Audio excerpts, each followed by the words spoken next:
အားလုံးပဲမင်္ဂလာပါရှင်ကျမဒီဖတ်ဦးအောင်ဆိုတဲ့သမီးလေးဗီဒီယိုဖြစ်ပါတယ်ဟုတ်ကဲ့ဆရာကြီးဆက်မများအတွက်ပေါ့နော်ဒီမှာကျမဒီနေ့ပစ္စည်းလေးအစ်ထက်ရောက်လို့ပါစီတော့တက်တာလေးပေါ့နော်ဟုတ်ကဲ့စီတော့တက်တာလေးပါဒါလေးကအညူရောင်လေးပါနော်ဒါလေးကအညူရောင်လေးပါနော်ဒါလေးကအညူရောင်လေးပါနော်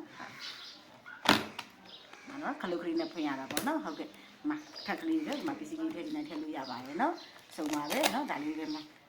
နော်ကခွာလေးနဲ့ထည့်နေထည့်လို့ရပါတယ်ဒီအောက်ကဆိုတော့နှစ်ထပ်ပေါ့နော်ဒါလေးကနော်လေဒါလေးလည်းအရန်ကောင်းပါတယ်နော်ဒီပစ္စည်းလေးကရေရှည်သုံးလို့အဆင်ပြေပါတယ်နော်ရေရှည်သုံးလို့အဆင်ပြေအောင်လို့ပေါ့နော်ပစ္စည်းကောင်းလေးကိုကျမတို့က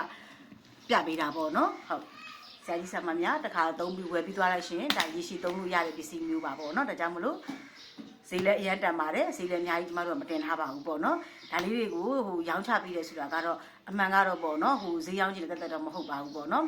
ဆရာကြီးဆရာမများအားလုံးဘာပဲဖြစ်အလွယ်တကူပေါ့နော်ဝယ်လို့ရအောင်ဘာဖြစ်လို့ဒီဂိုင်းတော်ဂိုင်းသားတွေပေါ့နော်ဆရာဆရာမတွေကဒေပစ္စည်းတွေဘယ်မှာဝယ်ရမှန်းမသိတဲ့အခါမျိုးကြအခက်အခဲလေးတွေရှိကြတယ်ပေါ့နော်ကျမတို့ကိုယ်၌လည်းအခက်အခဲတွေရှိခဲ့ပါတယ်ပေါ့နော်အခါဂိုင်းတော်နဲ့ပတ်သက်တဲ့ပစ္စည်းတွေလည်းဘယ်မှာဝယ်ရမှန်းမသိတာဖြစ်ခဲ့ပါတယ်ကိုလူတဲ့အခါကြတော့ပေါ့နော်ဒါကြောင့်မလို့